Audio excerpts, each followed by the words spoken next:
Daily maintenance of RIPPA R319 engines. First of all, it is a single-cylinder diesel engine. The position we are seeing now. This is the engine oil filling port. There is a small tube extending out here. This opening can be unscrewed. This is the daily oil drain port for our used engine oil.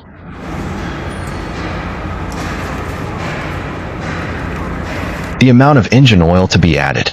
It is a little above the middle position when the machine is cold.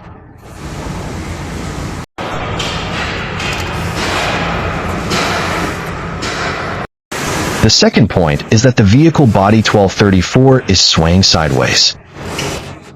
There are grease acceleration ports at both ends of the 5 oil cylinders. Apply butter at regular intervals. This fuselage is also available. The position of the pin shaft. All of them have reserved butter acceleration ports.